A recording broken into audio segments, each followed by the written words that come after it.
큰 두 가지가 있습니다. 여러분 다 아시는 거예요. 첫째는 뭔가 하면 헌금하는 것이고 둘째는 전도하는 것에 부담을 느낍니다. 헌금하고 전도하는 것에 부담을 느낀 나머지 신앙생활을 접은 사람도 아마 여러분 주위에도 있을 겁니다. 사랑하는 성도 여러분, 하나님께 드리는 헌금은 믿음으로 해야 됩니다. 믿음 없이 체면 때문에 하면은 그 헌금 하나님이 받지 않으십니다. 고린도후서 9장 7절에 이렇게 말씀하고 있어요. 다 같이 한번 읽습니다. 시작.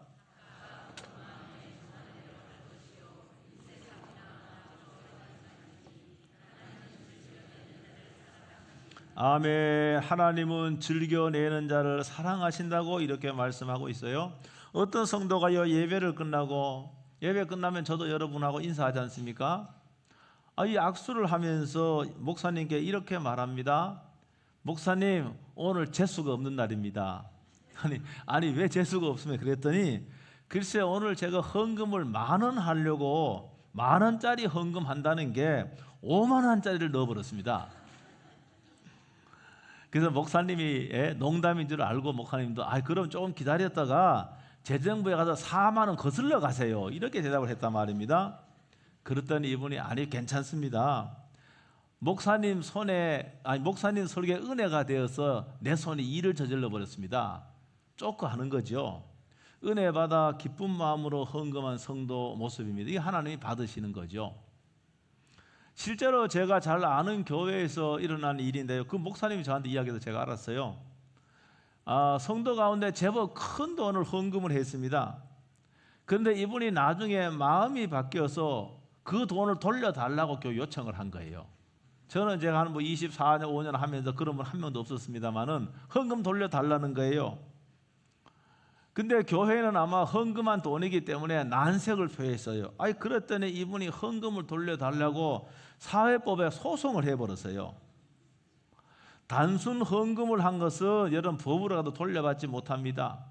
제가요 지난번에 우리가 그 권사님들 또 이제 집사님들 임직을 하면서 제가 그랬어요. 여러분이 헌금한 돈이 얼마가 될지 모르겠지만은 여러분이 헌금한 돈은 우리 교회 지금 한 10년이 넘었는데 외부 좀 도색하고 있는 사용을 할 겁니다. 이렇게 제가 말씀을 해서 제가 볼 적에는 10만 원 할 사람 100만 원 하고 100만 원 할 사람이 200만 원 한 것 같아요. 근데 그걸로 부족을 해갖고 부족해서 교회 돈을 조금 더 보태서 이제 도색도 하고 교회 외부를 단장을 했습니다. 그런데 헌금한 중에 뭐 그럴 리 없겠지만은 마음이 변해서 내가 그 헌금한 돈 돌려달라고 사회법으로 가도 못 돌려받습니다. 왜 못 돌려받는가 하면은 헌금 목적대로 그대로 사용했기 때문에 그렇죠. 여러분 체면 때문에 헌금을 하게 되면은요 나중에 마음이 바뀌면 돈이 너무 아까운 거예요. 그래서 돌려달라고 하는 일이 생길 수도 있습니다. 체면 때문에 하면은요 돈은 돈대로 나가고 오늘 하나님의 사랑받지 못합니다. 하나님의 사랑을 받지 못한다가 제가 오늘 인용 구조 성경을 읽었는데 뭡니까? 하나님의 사랑을 받지 못한다는 말은 하나님의 복을 받지 못한다는 말입니다. 그렇게 여기 되어 있어요. 여러분 그러므로 여러분 믿음으로 하고 기쁨과 즐거움으로 하면은 하나님의 사랑을 받고 하나님의 약속된 복을 받을 줄로 믿습니다. 두 번째요, 전도하는 것을 어려워합니다. 전도에 부담이 되어서 우리 교회에 나온 할머니 한 분은 오래된 이야기인데 아주 교회를 끊어버렸어요. 교회 안 나와버렸다 그 말입니다. 아마 여러분 가운데 평생 전도 한 명 못해도 꿋꿋하게 여러분 신앙생활 이어가는 분도 있을 줄로 압니다. 있죠? 여러분 조금 전에 말했던 교회를 끊어버린 것보다는 여러분이 더 엄청난 좋은 선택을 하고 계신 겁니다. 왜 그런가 하면은 교회 울타리에 있고 또 목사의 설교를 듣고 하면 어느 날 감동을 받고 여러분 전도할 가능성이 훨씬 더 많기 때문에 그렇습니다. 저는 오늘 2025년도 예수나 큰잔치 선포주를 맞이해서 제가 제목을 잡았어요. 한번 따라합니다. 삶의 자리가 선교지입니다. 여러분의 삶의 자리가 선교지예요. 여러분 우리가 인도네시아 선교사 파송하고 라오스에 파송도 하고 그 다음에 또 엘살바도에 파송을 했지만 엘살바도로 사람 여기 온 게 없지만 아시아권에 있는 많은 사람들, 인도네시아, 인도 여기 많습니다. 라오스 사람도 많고 또 네팔도 자매결혼 맺어갖고 우리가 한 달에 3만 원 후원해서 그 아이들이 공부도 하고요. 그 아이들이 그 나라의 동양으로 자라고 있습니다. 여러분, 그런데 그 사람들이 우리나라에 와 있어요, 안 와 있어요? 많이 있습니다. 김포에도 많이 있어요. 인도네시아인도 많이 있고 네팔인도 많이 있고요. 라오스인도 많이 있습니다. 여러분, 그러니까 우리가 외국에 가지 않아도 그 사람들 만날 수 있는 곳에 살고 있어요. 이 선교지란 말입니다. 여러분, 그러니까 선교의 의미가 꼭 외국에 나가서만이 아니라 여러분이 속해 있는 가정, 여러분이 속해 있는 직장, 여러분이 속해 있는 학원, 여기서 거기가 다 선교지고요. 여러분의 일터가 다 선교지입니다. 하나님이 거기로 우리를 보내신 거예요. 마치 아브라함을 뽑아서 너가 본토 진짜 아비집을 떠나라고 했잖아요. 파송한 겁니다. 하나님이 아브라함을 어디로? 미지의 땅으로 파송한 거예요. 하나님을 알지 못하는 사람이 사는 곳으로 아브라함을 파송한 겁니다. 똑같습니다. 우리들도 보냄을 받은 거예요. 그래서 오늘 여러분, 제가 짧은 시간 한 20분 정도 설교할 텐데, 여러분이 평생 전도하지 못한 분들이 오늘 말씀을 통해 용기를 얻고, 그 다음에 전도의 DNA, 여러분이 거듭났다 그러면 전도의 DNA가 있는 거예요. 그래서 여러분이 이 말씀을 통해서 전도의 DNA가 깨어나기를 주의 이름으로 축복합니다. 복음은요, 말로 전하는 게 맞습니다. 로마서의 말씀에 보면은 전하는 사람이 없으면 어찌 믿으리요? 말로 전해야 됩니다. 여러분, 말로 복음을 전하기도 하지만은 여러분, 복음은 말뿐만이 아니라 우리의 삶 전체로 전해져야 하는 것도 진리입니다. 우리나라에서는요, 지금 이 교회가 좀 비난의 대상이 되고 있습니다. 물론 일부 반기독교인들이 아무 근거 없이 무조건 기독교를 비난하기도 합니다. 여러분, 그런데 제가 설교 준비할 때 AI한테 물어봤습니다. 뭐라고 물어봤는가 하면은 우리가 사회복지시설을 가장 많이 갖고 있는 종교단체가 어딘가 물어봤더니 기독교가 85%가 기독교가 운영을 하고 있어요. 여러분, 그러니까 한국 교회는 지금 사회봉사를 주도적으로 하고 있다는 말입니다. 여러분, 한국 교회는 우리 교회도 지금 어떻게 우리 교회도 지금요, 물론 네팔도 자매결혼도 하지만 우리가 여러분 헌금한 돈으로 주위에 있는 비신자들, 신자도 있을 수 있어요. 그 노인들한테 매일 우유를 공급하고 있습니다. 이것도 하는 거예요. 사회봉사와 사랑의 실천을 말입니다. 교회가 사실은 앞장서고 있는 게 사실입니다. 우리나라 선교들이 해외에 한 100여 국에 나가 있는데요, 100여 국에 나가서 그들의 민간 사절 역할을 선교사들이 합니다. 국가가 하지 못한 부분들을 선교사가 가서 그 현장에서 다 하고 있습니다. 우리가 몇 년 전에 캄보디아에 가도 우물도 팠지 않습니까? 여러분, 동남아시아에 물이 많지만은요, 먹을 물은 없는 거예요. 다 오염된 물입니다. 그래서 50m, 100m요 파이를 뚫어 갖고요 물을 공급받아요. 이거 선교사들을 통해서 우리가 다 하는 겁니다. 인류 사회에 기여하는 거, 여러분 교회가요 엄청 이제 많이 하고 있는 것이죠. 아니, 지금뿐만 아니라 과거에도 그랬습니다. 과거에 일제 강점기 36년 동안 나라를 빼앗겼는데, 여러분 독립운동을 가장 앞장서서 한 단체가 어딘가? 기독교입니다. 교회입니다. 그러니까 교회가 점조직으로 돼서 독립운동에 앞장을 섰고요, 독립선언서에 이름이 올라간 33인 가운데 19명이 크리스찬입니다. 목사나 교회 리더들입니다. 여러분, 이와 같이 교회는요, 과거에도 그랬고 지금도 마찬가지입니다. 한국 교회가 국내외적으로 사회 봉사와 사랑의 실천을 주도하고 있는 게 사실, 이게 엄연한 사실입니다. 여러분, 그래서 우리가 말로서 복음을 전하기도 하지만 오늘 본문 가면은 우리의 삶으로서 복음이 증거되어야 된다고 하는 것을 말씀하고 있습니다. 오늘 예수님의 말씀은 너희는 세상에 뭐라 그랬습니까? 세상의 빛이라고 했습니다. 너희는 세상의 빛이라고 말씀한 그 빛이 무엇인지를 16절에 설명을 하고 있습니다. 16절은 이렇게 말하고 있습니다. 이같이 너희 빛이 사람에게 비치게 하여 그들로 하여금 너희 착한 착한 행실을 보고, 빛이 뭔가? 그리스도인들이 사회에 나가서, 가정에서, 그 다음에 학교에서, 그 다음에 직장에서 선한 행실이고 빛이 된다는 것을 말씀하고 있습니다. 여기에 착한 행실이라고 하는 것은 더 제가 자세하게 원어에 가깝게 설명을 하면은, 이 착한 행실은 단순히 도덕적으로 착함을 의미하는 게 아니고 그걸 뛰어넘어서 뭐 하는가 하면은 아름답고 고귀한 행동, 하나님을 닮은 태도를 여기서 착한 행실이라 그럽니다. 그러니까 본문 말씀은 복음을 믿는 성도들은 세상에서 착한 행실을 통해서, 세상의 삶을 통하여 세상을 밝히는 사명을 받았다는 말입니다. 그러니까 이 세상은 바로 뭡니까? 세상은 바로 여러분이 속해 있는 가정이고 학교고 직장이 바로 세상인 겁니다. 그러므로 저와 여러분들은 뭡니까? 세상으로 보냄받은 선교사인 거예요. 선교사입니다. 단지 우리가 인도네시아나 세계국에 파송한 선교사들은 우리가 돈 헌금을 해서 그 돈으로 선교에 재원을 공급을 하고 기도를 공급하죠.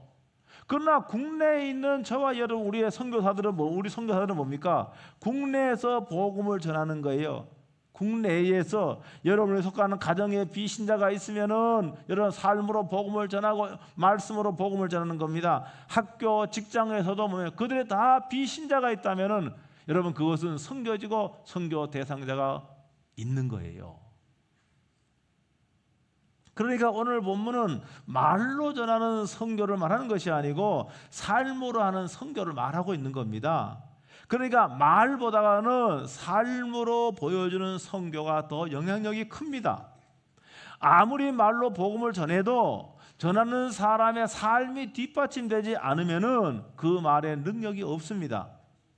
여러분, 그런데 착한 삶으로, 착한 선행으로 이미 영향을 끼치고 있다면은 무슨 말을 하든지 이 말은 그렇게 먹힐 가능성이 많이 있는 거예요. 여러분, 그렇지 않고 삶을 엉망으로 살면서 막 조금 한 것도 자기 손에 안 보려고 따지고 이기적으로 살면서 말로 복음을 전한다고 해보세요. 상대방이 뭐라 그러겠습니까? 나의 삶을 다 알고 있는 상대방이 대놓고 말은 안 하지만 속으로 너나 믿으세요, 이렇게 하지 않겠습니까? 베드로후서 2장 12절은 이렇게 말하고 있어요. 다 같이 한번 읽어보겠습니다. 베드로후서 2장 12절 다 같이 한번 읽어보겠습니다. 시작.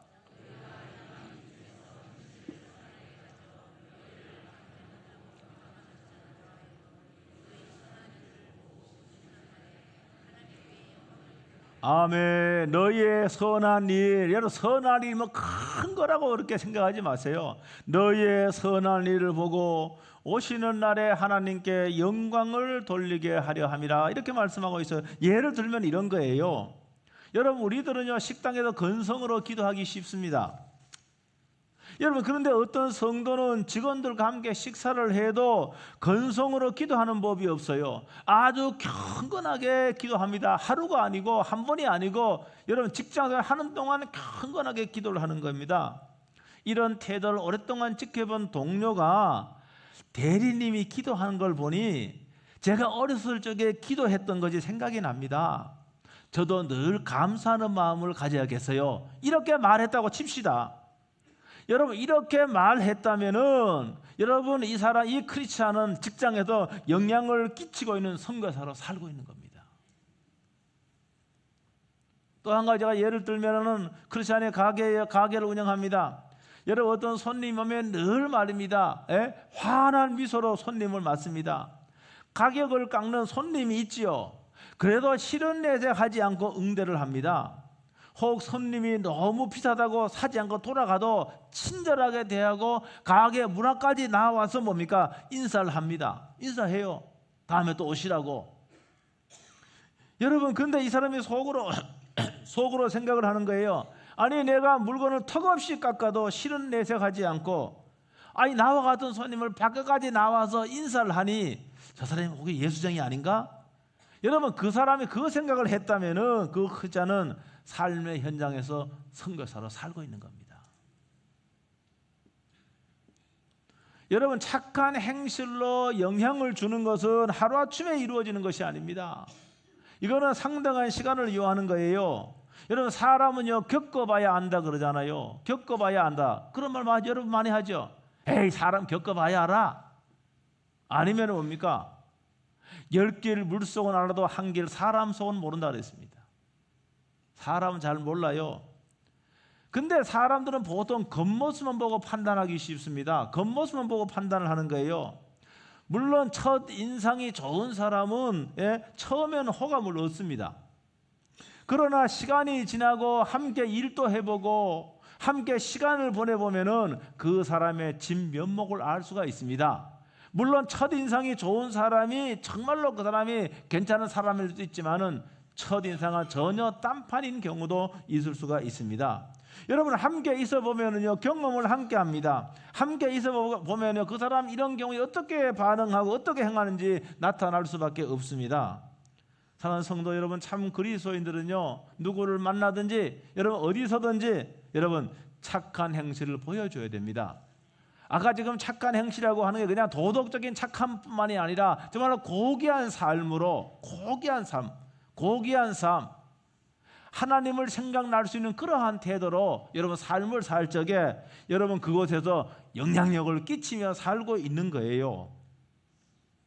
착한 행실은요 내가 속해 있는 그룹의 사람들을 이용해서 여러분 조그만 이익인 거 손에 하나도 보려고 하죠. 그렇지 않으면 그렇게 하면 안 됩니다. 요만한 손에도 보지 않으려고 하고 여러분 그렇게 하면은요 이게요 한 번이 아니고요 이게 습관이고 반복적이면 그 사람에 대한 평가가 이미 다 나와버립니다. 좀 손해를 보더라도 여러분 정직합니다. 좀 손해를 보더라도 친절하고 책임감 있고 겸손하고 상대를 존중하고 이렇게 하면은요 여러분 이 사람은 이렇게만 한다 그러면은 그 속해 있는 곳에서 영향력을 끼치고 여러분 성교사로 살고 있는 겁니다. 조금은 달라야 되잖아요. 조금은 달라야지요. 안 믿는 사람과 별반 다를 게 없다 그러면은 무슨 선교사가 그래요. 달라야지요. 여러분 그러니까 정직하고 친절하고 책임감 있고 겸손하고 상대방을 존중하는 그러한 태도로 매일매일 사람과 관계를 맺는다고 한다면은 그것이 한 달이 되고 1년이 되고 10년이 되면은 상대방은 뭡니까? 나를 인정을 합니다.